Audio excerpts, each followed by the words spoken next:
안녕하세요. 수도권 근교에서 카페를 운영하는 30대 여성입니다.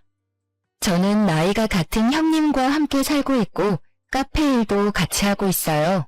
다시 말해 저와 형님은 특별한 일이 없으면 하루 24시간 내내 같이 붙어 있습니다. 제가 이 이야기를 하면 제 지인들은 아무리 그래도 형님인데 불편하지 않냐고 묻더라고요. 친정 가족과도 이렇게 붙어 있으면 불편하고 사소한 의견 충돌로 싸우게 마련인데 저와 피 한 방울 섞이지 않은 형님과 같이 있으니 불편하기는 합니다. 그래도 아직은 큰 의견 충돌 없고 나름 조용히 잘 지내고 있어요.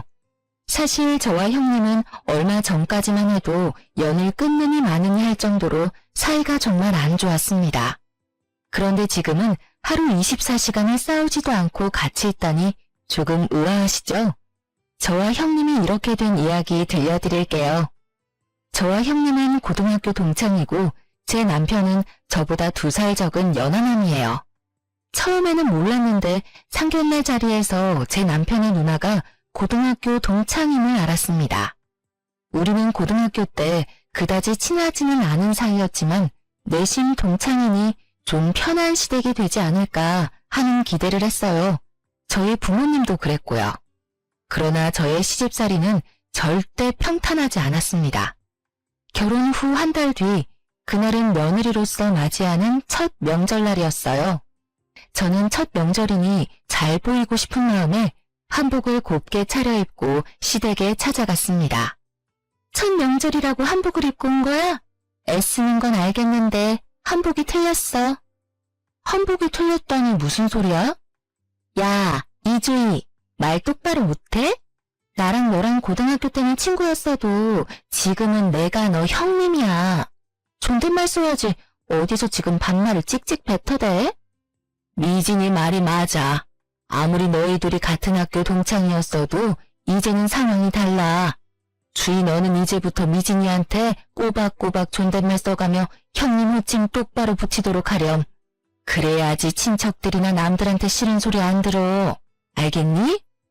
주희야, 엄마랑 나는 너가 혹시라도 나중에 우리 친척 어른들에게 크게 욕먹을까봐 걱정돼서 하는 이야기야.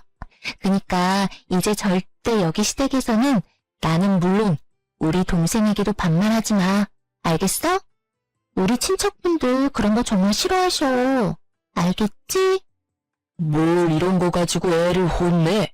그래도 주인은 첫 명절이라고 생각해서 한복 입고 왔는데 그 마음이 예쁘잖아. 다들 너무 뭐라고 하지 마. 주희야, 새벽부터 오느라 수고 많았다. 인자한 시아버지와는 다르게 시어머니는 첫 명절에 며느리의 군기라도 잡으려는지 도끼 눈을 뜨며 제 말이나 행동, 복장까지 지적하기 바빴습니다. 그런 시어머니도 시어머니지만 옆에서 얄밉게 말하는 형님이자 제 동창 김미진은 한 대 때려주고 싶을 만큼 아주 미워 보였어요. 당신은 좀 가만히 있어봐요. 여자들끼리 이야기하는데 뭘 끼어들어?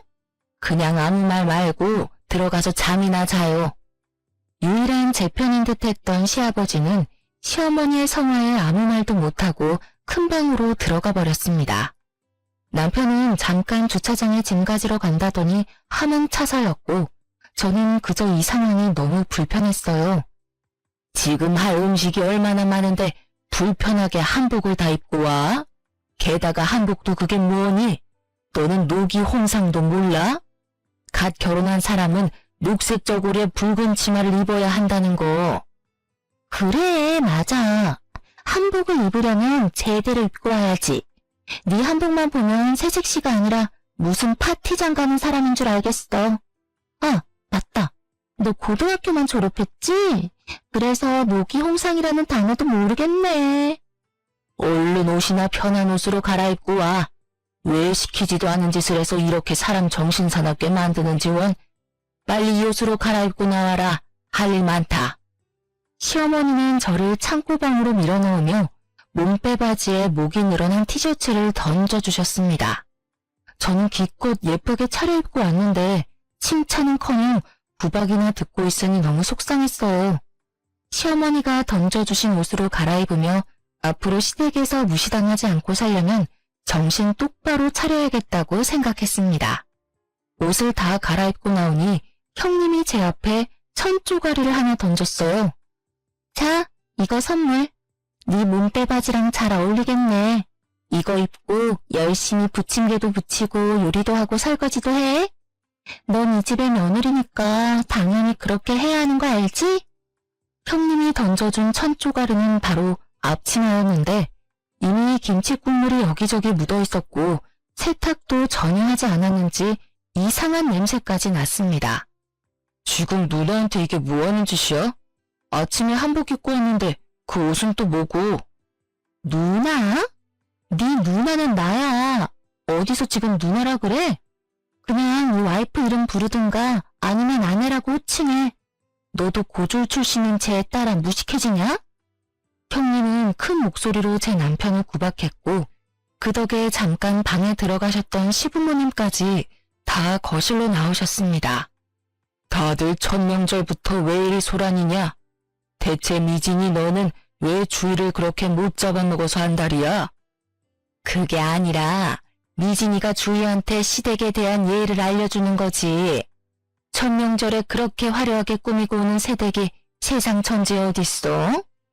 당신도 괜히 주의 편들지 말고 그냥 조용히 있어요. 평소처럼 가만히 있다가 부침개 다 되면 먹기나 하면 되지. 뭘 자꾸 평소답지 않게 왔다 갔다 하며 참견질이야? 영진이 너도 괜히 주희 옆에 붙어있을 생각 말고 너네 아버지랑 같이 방에 들어가 있어. 알겠어? 시어머니는 시아버지와 남편에게 방에 들어가서 쉬라고 한 뒤 저에게는 일거리를 잔뜩 던져주셨습니다. 제가 부쳐야 할 부침개의 종류가 무려 7가지나 되었고 잡채에 만두까지 빚어야 했어요. 이렇게 본격적으로 일을 할 동안 시어머니와 아가씨는 옆에서 아무것도 하지 않고 입으로만 시키기에 바빴습니다. 저는 첫 명절이라 어지간하면 조용히 보내고 오려고 했으나 시어머니와 아가씨는 정말 너무하더군요. 제가 여기서 하라는 대로 다 하면 앞으로도 이렇게 저는 시댁의 종살이를 하는 것은 불보듯 뻔한 일이죠. 어머니, 형님, 저 혼자 이 많은 음식 못해요. 저 혼자 하는 것보다는 셋이서 나눠서 일하는 것이 빨리 끝나니까 어머니와 형님도 같이 해요. 저는 마저 전을 부칠 테니 어머니는 잡채 좀 해주시고 형님은 만두를 빚어주세요. 그럼 빨리 일도 끝나고 좋잖아요. 뭐라는 거야? 당연히 며느리가 시댁에 왔으면 음식하고 일해야 하는 거 아니야? 꼴랑 1시간 해놓고 힘들어. 우리 엄마는 매년 명절 때마다 이 모든 것을 혼자 다 하셨어. 이제 네가 이 집 며느리니까 당연히 네가 다 해야지. 어머니가 이 모든 것을 혼자 다 하실 동안 형님은 옆에서 뭐 하셨어요? 설마 음식하는 거 하나도 안 도와드리고 다 되면 나와서 밥만 축낸 건 아니죠? 너는 어떻게 말을 그렇게 하니? 미진이 얘는 그동안 공부하느라 음식 같은 거 하나도 못해. 얘가 그동안 대학교 졸업하고 지금은 공무원 공부하느라 얼마나 스트레스 받는데 어떻게 이깟 음식 만드는 것을 시키니? 엄마, 쟤는 고졸이잖아. 천하태평하게 카페에서 커피나 내리고 있는 무식한 게 뭐 그딴 걸 알겠어? 형님은 계속 무슨 말만 하면 제가 고졸이라며 무시를 해댔습니다. 제가 고졸이라는 것이 틀린 말은 아니지만 공부를 못했던 것은 아니었어요. 사실 고등학교 때 저는 전교 1등을 도맡아서 했고 형님은 전교 2등이었습니다. 저는 고등학교 졸업 후 대한민국 사람이라면 누구나 알만한 좋은 대학교에 입학은 했으나 대학교 입학 후 집안 형편이 어려워져서 어쩔 수 없이 중퇴했어요. 그 뒤로 과외부터 시작해서 편의점, 음식점 등 불법적인 곳만 아니면 어디든 가서 아르바이트하며 돈을 모았습니다. 그러기를 2년 정도 지나니 적지 않은 돈이 모였고 그 돈으로 다시 대학교에 갈까 했으나 대학교보다는 제 사업을 시작해보는 것이 더 좋겠다는 생각이 들었어요. 그래서 카페를 차렸고 많은 시행착오 끝에 지금은 풍족하게 먹고 살 정도의 순수익으로 나오고 있습니다. 제가 이렇게 될 동안 형님은 수도권 4년제 대학교에 입학하여 무사히 졸업했어요. 아이, 고졸, 조금 있으면 점심시간이라 밥도 차려야 하는데 좀 서둘러. 언제 음식을 다 하려고 그래? 형님은 저를 고졸이라며 계속 비꼬면서 말을 했고 제가 한마디 하려던 차 남편이 먼저 형님에게 화를 내기 시작했습니다. 김미진, 너 진짜 너무한다. 어떻게 내 와이프한테 그딴 식으로 말해? 솔직히 내 와이프 고졸이기는 하지만 그래도 백수의 명품만 밝히는 너보다 훨씬 더 열심히 살아. 너가 그렇게 함부로 말할 사람 아니라고. 어쭈, 지금 네 와이프라고 편드냐? 아이고, 결혼 안 한 사람 억울해서 어디 살겠어? 사실 형님은 대학교 졸업 후 오랜 기간을 취업 준비생으로만 있다가 30살이 넘은 지금은 4년째 공무원 시험 준비를 하고 있었어요. 다시 말해 형님은 대학교 졸업 후 그 어느 회사에 들어가 본 적도 없고 그저 취업 준비와 공부만 하며 살았습니다. 그냥 부모님의 돈으로 먹고 사는 백수였던 것이죠. 솔직히 가슴에 손을 얹고 생각해봐. 네가 이 집에서 뭘 하는데? 엄마 도와서 집안일을 거들기를 하냐? 아니면 나가서 돈을 벌어오기를 하냐? 4년제 대학교를 졸업하면 뭐해? 30살이나 넘긴 지금까지 취업 하나 못해서 아직도 부모님 돈이나 타먹고 살면서. 그리고 꼴의 분수를 알아야지. 명품은 또 오지게 밝혀요. 내가 뭐 놀기만 해? 나 그래서 지금 공부하잖아. 공무원 되려고 공부하고 있잖아. 내가 1년만 맘 잡고 하면 나 분명히 공무원 된다니까. 그리고 내가 명품을 사든 말든 네가 뭔 상관인데? 야, 그 명품들 다 네 돈으로 샀어? 내가 부모님께 드리는 용돈으로 산 거잖아. 아니야? 무슨 기생충도 아니고 사람이 염치가 있으면 나가서 아르바이트라도 좀 해. 지 손으로 돈도 한 푼 못 버는 주제에 어디서 지금 신우짓이야? 그리고 내 와이프 이렇게 생각 없이 사는 네가 함부로 무시할 사람 아니야. 다시는 내 와이프 무시하지 마. 형님과 남편의 다툼을 가만히 듣고만 계시던 시어머니는 남편의 등을 짝소리나게 때리셨습니다. 솔직히 저로서는 남편이 틀린 말을 한 것 같지는 않은데 시어머니의 행동이 조금 의아했어요. 김영진, 누나한테 대들어? 주희 너는 도대체 우리 아들을 어떻게 구워 삶았으면 누나한테 큰 소리니? 지금껏 단 한 번도 우리 아들, 딸 이렇게까지 싸운 적 없었다. 너와 결혼하기 전에는 애틋한 남매는 아니었어도 이렇게 싸우지는 않았다고. 제가 구워 삶다뇨. 저는 남편이 맞는 말을 한 것 같은데 왜 그리 저와 남편에게만 화를 내시는지 모르겠네요. 그럼 지금 영진이가 미진이한테 이렇게 대드는 게 많은 행동이라고 생각하니? 아유, 영진이 쟤는 꼭 자기같이 맹한 년을 데리고 왔구나. 어릴 때도 공부를 지지리도 못하더니 커서도 저렇게 지 고집만 부리고 다녀요. 아유, 속 터져. 사실 남편은 어릴 때 공부하는 것을 정말 싫어했고 성적도 중하위권이었습니다. 이 성적으로 대학교에 가봤자 돈과 시간 낭비라고 생각한 남편은 고등학교 졸업 후 각종 아르바이트를 하며 돈을 모았고 그러다 우연한 기회에 도배 자격증을 따게 되었어요. 어릴 때부터 일해온 탓에 지금은 경력도 꽤 많고 이 업계에 입소문도 나서 어지간한 대기업 연봉만큼은 받으며 일하고 있답니다. 저는 남편이 꽤 성공적인 삶을 살고 있다고 생각하지만 시어머니나 형님은 남편이 대학교도 가지 못하고 도배일이나 한다며 여전히 무시를 당하고 있었어요. 대학교도 나오지 않은 주제에 뭘 안다고 집에서 큰 소리야? 너나 네 와이프나 둘 다 멍청한 건 똑같아. 미진이 말이 맞아. 내가 영진이 네가 아들이라고 얼마나 공들여서 키운 줄 알아? 그런데 너는 대학교도 못 나오고 한다는 일이 꼴랑 남의 집 도배해주는 거야? 그걸로 돈 벌어봤자 얼마나 번다고. 지금은 네 누나가 돈 못 벌지만 그래도 제가 마음먹고 공부해서 공무원만 돼봐. 그러면 아주 너보다는 100배, 1000배는 돈 더 벌걸? 그놈의 대학교. 내가 대학교는 못 나왔지만 누나처럼 엄마한테 돈 달라고 한 적 있어? 누나처럼 자기 분수도 모르고 명품만 밝히면서 부모 등골 뽑아먹은 적 있냐고.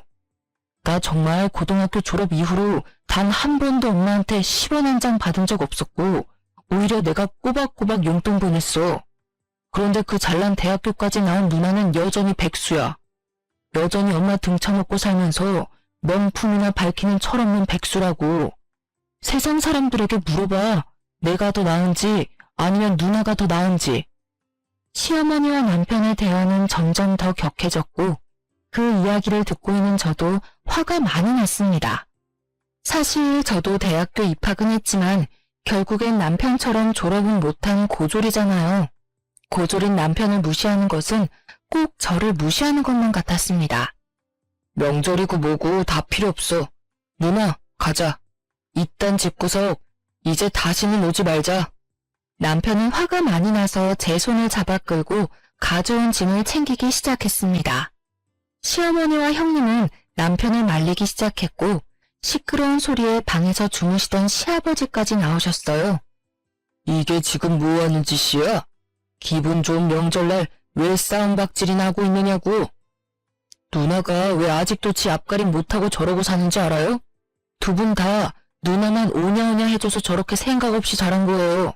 이제 두 분 다 정신 좀 차리세요. 누나도 제발 정신 좀 차리고 똑바로 좀 살아. 너 지금 말 다 했냐? 이게 지금 어디서 누나한테 정신 차리라고 훈계질이야? 이래서 집에 여자가 잘 들어와야 하는데 며느리가 공부 잘하는 며느리였으면 이 상황을 현명하고 지혜롭게 마무리했을 텐데 주이모한테 실망이구나. 네? 아버지, 지금 어떻게 말씀을 그렇게 하세요? 이 상황이 저의 최종 학력이랑 무슨 상관이에요? 저에게 한없이 인자하셨던 시아버지마저 저의 최종 학력을 들먹이며 이 모든 상황이 다 저 때문에 일어난 것처럼 탓하셨습니다. 남편은 그런 소리 듣지 말라고 하며 제 손을 끌고 밖으로 나갔어요. 그러고는 제게 너무 부끄럽다며 이제 시댁에 오지 말자고 하는데 순간 남편의 눈에서 눈물이 한 방울 툭 떨어졌습니다. 그 눈물을 보니 그동안 이렇게 차별만 당하고 살아왔을 남편이 짠했어요. 그리고 며칠 뒤 한창 바쁘게 일하고 있는데 시어머니가 제 카페에 찾아오셨습니다.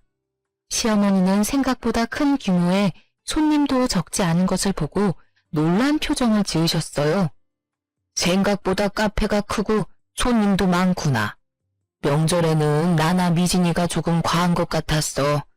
그런데 아무리 그래도 그렇지 어떻게 며느리가 첫 명절에 그러고 가버리니? 남편이 제 손을 끌고 나가버리는데 어떻게 해요? 그럼 그 상황에서 저만 안 간다고 버텨요? 하여튼 말 대답은 그건 그렇고 돈 좀 있니? 돈 있으면 좀 줘봐. 갑자기 웬 돈이요? 뭐 필요하신 거라도 있으세요? 그게 아니라 우리 미진이 말이다. 비록 지금은 직장이 없는 백수지만 언젠간 공무원도 될 건데 남들 보기에 없어 보이면 안 되잖아.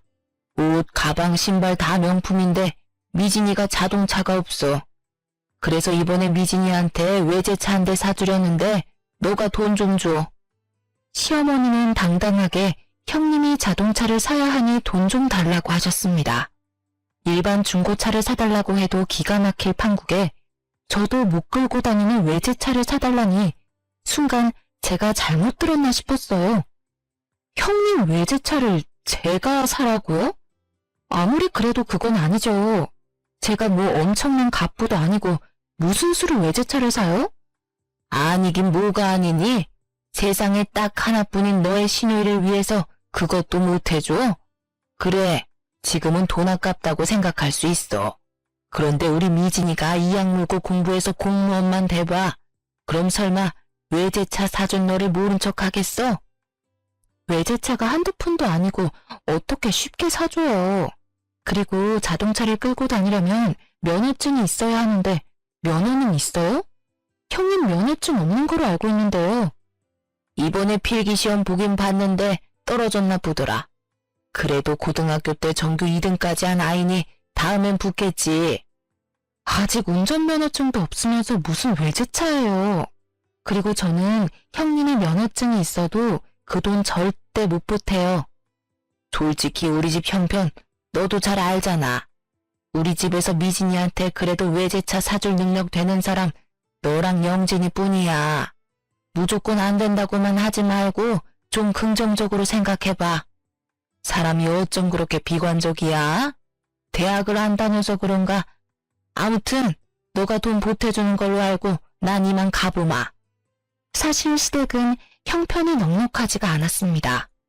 시아버지는 중소기업에서 이사님 직급으로 계시고 시어머니는 결혼 후 평생을 전업주부로만 사셨어요.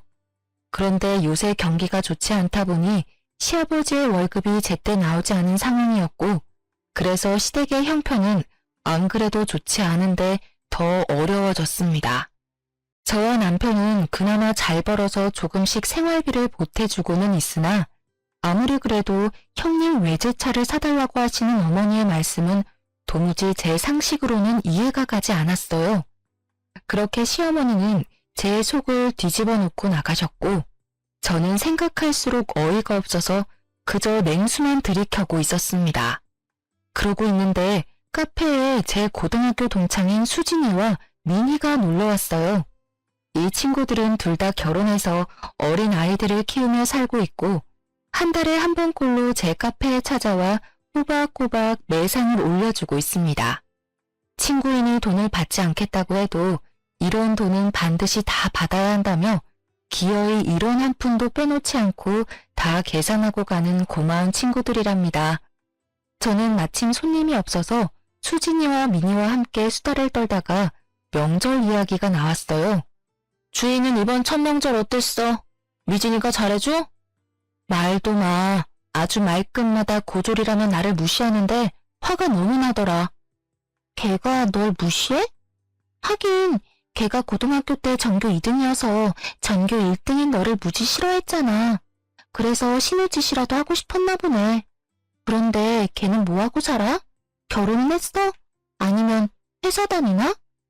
대학교 졸업하고 지금까지 취업 못하고 부모님께 용돈 받아서 생활하고 있어. 당연히 결혼도 못했고. 지금은 공무원 시험 준비한답시고 놀고 있는 것 같더라. 보니까 부모님께 돈 받아서 명품만 엄청 사나 봐.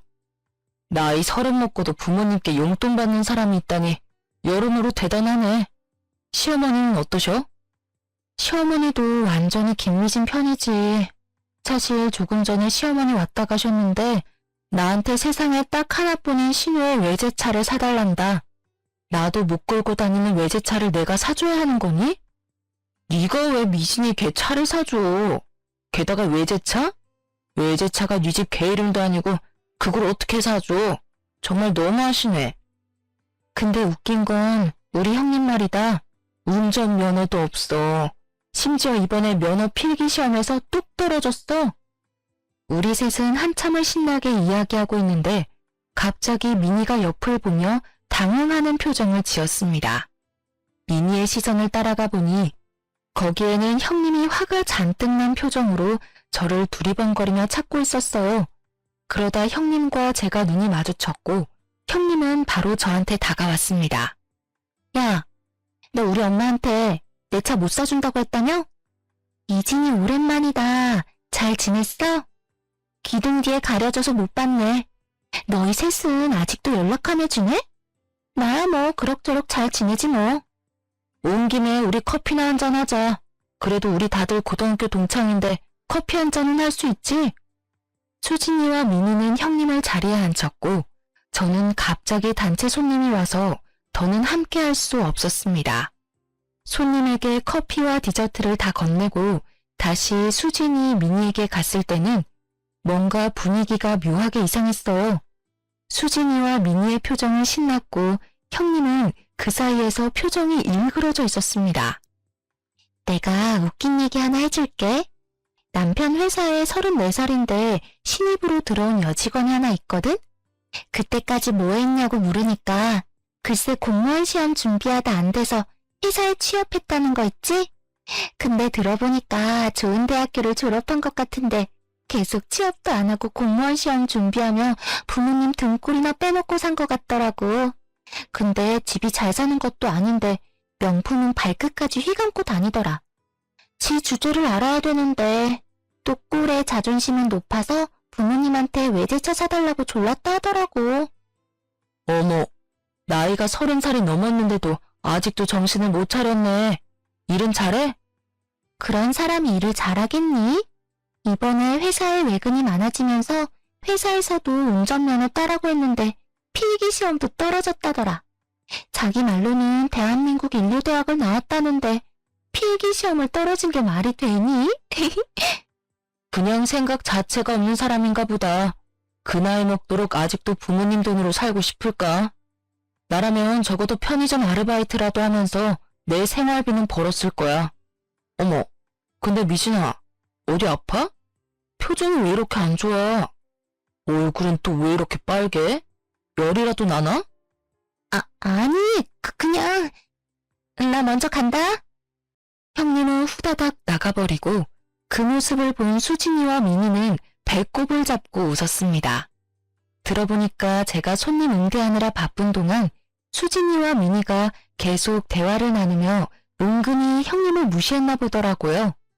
누가 들어도 형님 본인을 욕하는데 또 대놓고 자신의 욕을 한 것도 아니니 화를 낼 수도 없고 그 자리에 있자니 화는 나고 뭘 어찌하지를 못하다가 결국 뛰쳐나가버린 것이죠. 그날은 금요일이라 그런지 손님들이 정말 많았고 정신이 하나도 없던 와중 형님에게 전화가 왔어요. 화장실 갈 새도 없이 바빴던 터라 형님의 전화도 당연히 받을 수 없었고 그렇게 마감까지 아주 바쁘게 보냈습니다. 그리고 퇴근 후 남편과 간단히 맥주 한 잔을 한 후 잘 준비를 하는데 밖에서 누가 우리 집 문을 3개 두드리더라고요. 문을 열어보니 형님이었는데 술을 얼마나 먹었는지 제정신이 아니었습니다. 야, 네가 뭔데 감히 친구들한테 내 욕을 해? 아까 수진이랑 민희 말이야. 어떻게 걔네들이 내 이야기를 다 알아? 무슨 소리세요? 수진이랑 민희가 뭘 어쨌는데요? 걔들 남편인가 하는 사람이 다니는 회사 여직원 이야기, 내 이야기 아니냐고. 네? 저는 전혀 모르겠는데요. 발뺌하는 거 봐. 좋은 대학교 졸업하고 취업 안 하고 공무원 준비하면서 부모님 등골 빼먹는 이야기. 운전면허 떨어지고 외제차 사달라고 한 것까지 다 내 이야기잖아. 나랑 나이도 같고 말이야. 내가 바본 줄 알아? 그 회사에 형님 같은 사람이 또 있나 보죠 뭐. 세상에 나랑 똑같은 사람이 또 어딨어? 그게 말이 돼? 잘 알긴 하네. 들어보니까 와이프는 그냥 사실을 다 말한 것뿐인데 그게 이 밤에 이렇게 와서 행패를 부릴 정도로 화낼 일이야? 술 취했으면 집에 가서 곱게 잠이나 자. 여기서 주정 부리지 말고. 뭐? 주정? 너 누나한테 말 다 했냐? 형님은 술에 잔뜩 취해서 언성이 점점 높아지기 시작했고 남편은 그런 형님을 쫓아내버렸습니다. 내심 형님이 술에 많이 취해서 혼자 길 가다가 무슨 일을 당할까 걱정되긴 했는데 남편은 술에 아무리 취했어도 항상 집은 알아서 잘 찾아갔다고 하며 걱정하지 말라고 했어요. 그렇게 저와 남편은 잠이 들었습니다. 한창 잘 자고 있는데 남편의 핸드폰이 무섭게 울렸어요. 시계를 보니 새벽 3시였고 뭔가 불길한 기운을 느끼며 전화를 받았습니다. 잠시 후 남편은 귀신이라도 본 것처럼 손을 덜덜 떨고 얼굴은 창백해졌어요. 무슨 일이야? 왜 그래? 우리 부모님이 돌아가셨대. 그게 무슨 자다가 봉창 두드리는 소리야? 보이스피싱이나 그런 거 아니고 진짜야? 전화 건 사람이 누구였는데? 남편의 말로는 형님이 술 취해서 집으로 가다가 길바닥에 누워 잠이 들었는데 마침 순찰 중이던 경찰이 형님을 발견하고는 경찰서로 데리고 갔다고 합니다. 그리고서 시부모님께 연락했는데 시부모님은 딸이 그 새벽에 술에 취해 경찰서에 있다니 얼마나 놀라셨겠어요. 그래서 정신없이 운전하다가 화물차를 들이박아 교통사고가 크게 나서 현장에서 돌아가셨다는 것입니다. 저는 시부모님에 대한 애틋한 정이 있던 것은 아니었지만 건강하셨던 분이 갑자기 돌아가셨다니 너무 충격적이었어요. 그렇게 저와 남편은 시부모님의 장례를 치르게 되었습니다. 장례식장을 잡고 영정사진을 준비하는 동안에도 형님은 여전히 술이 깨지 않아 해롱거렸습니다. 새벽녘이 다 돼서야 형님은 정신을 차렸고 부모님이 교통사고로 돌아가신 상황을 알게 되었어요. 지금껏 제대로 된 효도도 못했는데 나 때문에 돌아가신 거야, 나 때문에. 내가 술만 먹지 않았어도. 형님은 어린 아기처럼 발을 동동 구르며 우는데 그래도 고등학교 때부터 알던 사이라 그런지 안타까워 보였습니다. 그래서 형님 옆에 앉아 형님의 어깨를 토닥였는데 형님은 저를 째려보더니 확 미는 것이 아니겠어요? 이게 다 너 때문이야. 네가 우리 엄마가 찾아갔을 때 돈 빌려준다는 소리만 했어도, 아니지, 수진, 미니 그년들한테 내 이야기만 하지 않았어도 내가 이렇게 술은 마시지 않았을 거다냐. 그럼 우리 부모님 두 분 다 이렇게 허망하게 돌아가시지는 않았겠지. 형님의 어이없는 억지에 저는 기가 막혀서 말이 안 나왔습니다. 사고로 돌아가신 것을 다 제 탓을 하는데 제가 거기서 뭐라 맞받아칠 말이 하나도 생각이 나지 않더라고요. 너도 솔직히 우리 부모님 싫었지? 넌 지금 속으로 신나서 만세삼창이라도 부르고 싶겠다, 그치? 무슨 말을 그렇게 해. 내가 형님이라고 대접해주니까 웃음냐? 둘 다 그만해. 여기 부모님 장례식장이야. 싸움터 아니라고. 싸우더라도 장례식 다 끝나고 싸워. 울부짖음에 가까운 남편의 말에 저와 형님의 대화는 중단되었습니다. 그 뒤로도 형님은 제게 자기 부모님을 죽인 년이라며 끔찍한 원수를 보듯이 저를 흘겨보았어요. 남편은 형님의 그런 모습을 보면서도 아무런 말도 하지 않았습니다. 그저 부모를 잃은 상실감과 깊은 슬픔에 빠져 주변 상황 따위는 전혀 보이지 않는 듯 했어요. 저는 그런 남편을 따라 형님이 제게 어떤 소리를 하든 철저히 못 들은 척하며 손님 맞이를 했습니다. 형님은 그런 제가 더 얄미워 보였는지 더 큰 소리로 제 욕을 해대기 시작했지만 저나 남편이나 그런 형님을 무시했어요. 그렇게 슬프기도 화가 나기도 한 장례식을 무사히 마치고 집에 돌아가려는데 형님이 저를 붙잡았습니다. 야, 인사 안 해? 부모님 돌아가셨으니까 이 집의 가장 윗사람은 나야. 이제 내 말 깍듯이 잘 들으라고. 그런데 넌 참 뻔뻔하다. 엄밀히 말하면 우리 부모님 죽인 사람이 바로 넌데 무슨 낯짝으로 끝까지 장례식장에 있어? 도대체 내가 왜 니네 부모님을 죽인 사람인데? 내가 진짜 장례식 하는 동안 참고 또 참았는데 이제 더는 못 참겠다. 네가 못 참으면 어쩔 건데. 그래봤자 넌 내 동생의 와이프, 즉 내 미치야. 알겠어? 그리고 시부모님 돌아가셨다고 바로 나한테 반말이냐? 야, 존댓말 똑바로 안 해? 형님은 저에게 매섭게 눈을 부라리며 제 뺨을 때렸습니다. 순간 장례식을 치르며 참고 참았던 제 화가 폭발하여 저도 형님의 뺨을 때렸어요. 지금 뭐하냐? 감히 네가 내 뺨을 때려? 미쳤어? 제정신이야? 왜? 너는 내 뺨 때려도 되고 난 네 뺨 때리면 안 되냐? 누나, 그만해. 내가 장례식 내내 지켜봤는데 이 인간은 그냥 사람이 아니야. 지금 부모님도 다 돌아가신 이 마당에 그동안 자기가 한 짓들을 후회해야지. 후회는커녕 왜 아무 잘못도 없는 남 탓을 해.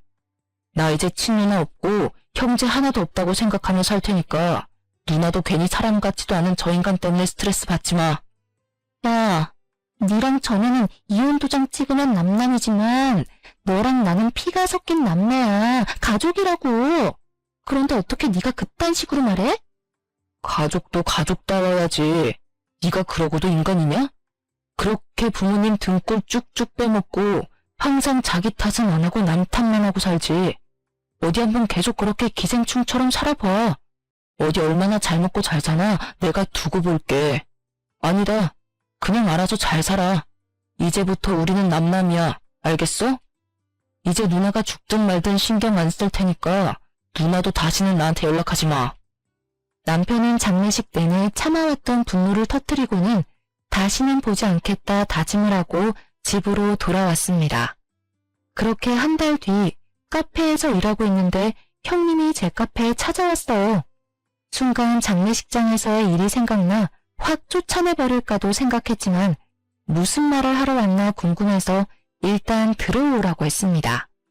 카페는 여전히 잘 되네. 내가 부탁을 좀 하나 하려고 하는데 요새 내가 취업 준비하느라 조금 바쁘거든? 네, 형님도 이제 공부해도 안 되는 공무원 말고 취업 준비하셔야죠. 잘 생각하셨어요. 말 얄밉게 하는 건 여전하네. 그런데 면접 보러 가려면 정장도 필요하고 어울리는 구두도 있어야 하는데 지금 돈이 없어. 사실 부모님이 주신 돈 다 써버렸거든. 부모님이 뭐 보험을 들어놨던 것도 아니고 말이야. 설마 그래서 제게 돈을 달라고 오신 건 아니죠? 나도 양심이 있고 염치가 있어. 날 뭘로 보고. 그냥 내가 정식으로 취업하기 전까지만 여기 카페에서 일하게 해줘. 상황을 보아하니 항상 돈을 주시던 시부모님이 돌아가시니 형님은 경제적으로 힘들었고 그래서 제게 도움을 요청하러 온 것 같았습니다. 그런데 형님의 표정은 여전히 당당했고 기고만장했어요. 형님, 그런데 저는 지금 있는 직원으로도 충분해서 더는 사람을 고용할 계획이 없는데요. 뭐 정 급하시면 최저 시급 받으며 설거지나 주방 청소는 어때요? 그거라도 하실 수 있겠어요? 뭐? 설거지나 주방 청소? 날 뭘로 보고 그런 일을 시켜? 내가 이 나이 먹고 그런 일을 어떻게 해? 나 이래봬도 대한민국 국민이라면 다 아는 대학교 나온 여자야. 난 최저 시급 받으면서 그런 일 못해. 못하시겠으면 가서 다른 일 알아보시던가요. 저는 굳이 사람이 필요하지 않아요. 형님은 씩씩대면서 카페를 나갔고 저는 그러든 말든 신경 쓰지 않았습니다. 그런데 다음날 형님이 다시 카페에 찾아왔습니다. 어제도 오셨는데 오늘은 또 무슨 일이세요? 어제 네가 그랬지? 설거지에 주방 청소 아르바이트 시켜줄 수 있다고. 뭐 여기서 돈 벌어봤자 코딱지만큼 이겠지만 그래도 한번 그 일이라도 해볼게. 요새 경기가 어려워져서 그런가 아르바이트 자리가 어쩜 이렇게 하나도 없는지. 당분간 그 일이나 좀 하지 뭐. 그래도 되지? 형님은 어제 계속 아르바이트를 구하려 했지만 생각보다 쉽지 않았는지 다시 제 카페에 찾아와 일을 해보겠다고 했습니다. 솔직히 형님이 못 믿어왔지만 그래도 고등학교 때부터 알던 사이였기에 속는 셈 치고 한번 일을 맡겨보기로 했어요. 그렇게 2시간이나 지났으려나요? 손님들은 밀어닥치는데 컵이며 접시가 하나도 없는 것입니다. 혹시나 하는 마음에 주방에 가보니 설거지를 하고 있어야 할 형님이 보이지 않았어요. 화장실에도 매장에도 그 어디에도 보이지 않아 형님에게 전화를 걸었습니다. 야, 나 몸살 난 것 같아. 설거지 못하겠어. 몸살? 고작 2시간 일하고 몸살? 하긴 나이 34살 먹도록 아르바이트 한번 제대로 해보지 않은 네가 뭘 할 수 있겠니? 솔직히 형님이 일을 잘할 것이라고는 애초에 기대도 하지 않았지만 그래도 저는 하루는 버틸 줄 알았습니다. 그런데 하루는커녕 고작 2시간 하고 도망을 갔다니 좀 어이가 없었어요. 고작 2시간이라니 내 생에 그렇게 힘든 일은 처음이다. 그리고 말이야 설거지하면서 생각해보니까 내가 이래봬도 대한민국에서 알아주는 4년제 대학교 나온 여자잖아. 그럼 내가 고작 최저시급 받으면서 설거지나 한다는 게 어디 말이 되니? 그래서 내가 관둔 거야. 내가 때려치운 거라고. 야, 내가 정말 너 고등학교 동창이기도 하고 너보다 사회생활을 더 많이 한 사람으로서 충고 한마디 하는데 인생 그따위로 살지 마. 야, 꼰대냐? 그깟 아르바이트 좀 더 많이 해봤다고 어디서 나를 가르치려고 그래? 내가 너보다 더 윗사람인 거 잊었어? 윗사람이면 윗사람처럼 행동해, 김미진. 이제 이 세상에 너의 어리광 받아주고 너가 필요할 때마다 돈 주시던 너의 부모님 안 계셔. 이 세상에 너를 쉽게 받아줄 사람 아무도 없다고. 너도 이제 정신 좀 차리고 똑바로 좀 살아. 알겠어? 야, 어디서 고졸 주제에 나를 가르치려 그래? 대학교 졸업장도 없는 주제에. 그깟 대학교 졸업장이 뭐가 그리 중요하다고. 뭐 있으면 없는 것보다는 낫겠지. 그런데 말이야, 지금 세상이 변했어. 너 생각처럼 명문대학교 졸업장이 너를 먹여 살려주는 그런 시대 이젠 아니라고. 정신 좀 차리고 현실을 제대로 봐. 알겠어? 내가 마음만 먹으면 대기업 어디든 다 갈 수 있어. 알아? 나중에 내가 대기업 취직하면 나한테 돈 달라는 소리나 하지 마. 그래, 제발 부탁이다. 제발 마음 좀 딱 먹고 대기업이든 중소기업이든 어디 회사 생활이나 한번 좀 해봐. 그래서 내 앞에서 한번 떵떵거려 보라고. 알았냐? 형님은 화를 잔뜩 내며 전화를 끊었고 그 뒤로 연락이 되지 않았습니다. 엄밀히 말하면 저나 남편이나 굳이 형님에게 연락하지 않았어요. 솔직히 남편도 그동안 고졸에 도배일이나 한다며 형님한테 하도 무시당하고 살아서 남편도 형님에 대한 애틋한 감정 따위는 없었거든요. 그 뒤로 석 달이 지났습니다. 카페는 여전히 잘 되고 있었고 특히 그날은 개업 이래로 최대의 매출을 찍은 날이라 뿌듯하고 즐거운 마음으로 가게를 정리하고 있었어요. 영업이 다 끝났는데 누군가가 거짓골로 가게 문을 열고 들어왔습니다.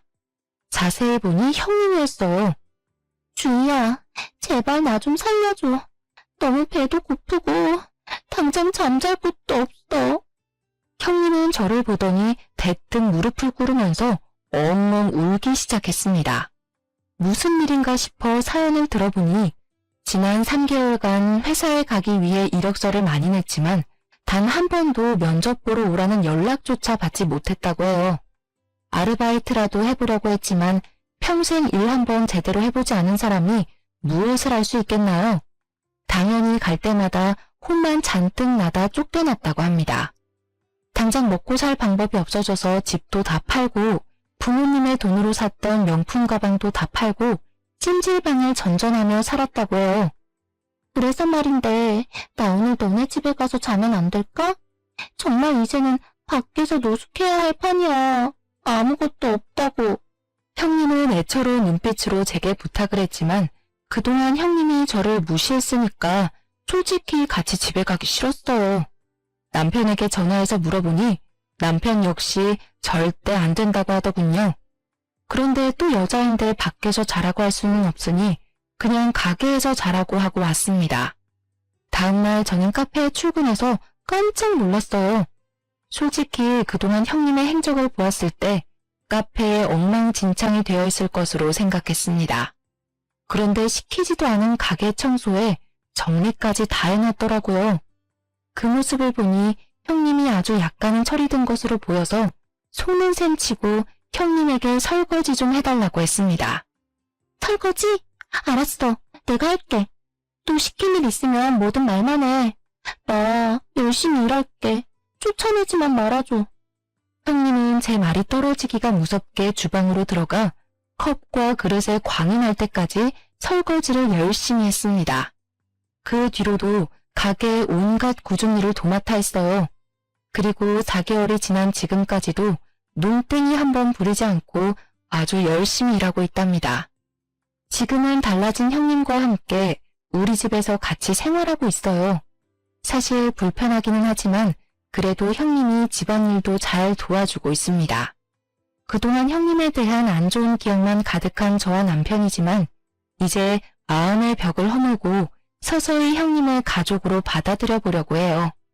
저와 형님의 길고 긴 이야기는 여기까지입니다. 사실 여기에 이렇게 사연을 보내는 것이 형님의 욕을 쓰는 것 같아 조금 찔리기는 하지만 그래도 형님도 한번 우리 이야기 써보라고 해서 이렇게 글을 남겼어요. 마지막으로 여기에 제 동창이자 형님인 미진이에게 한마디 하고 싶네요. 미진아, 한동안은 내가 너를 오해했지만 그래도 이제는 평생 가족으로 함께 늙어가고 싶다. 우리 이제는 제발 싸우지 말고 행복하게 살자. 지금까지 저의 이야기 들어주셔서 감사합니다.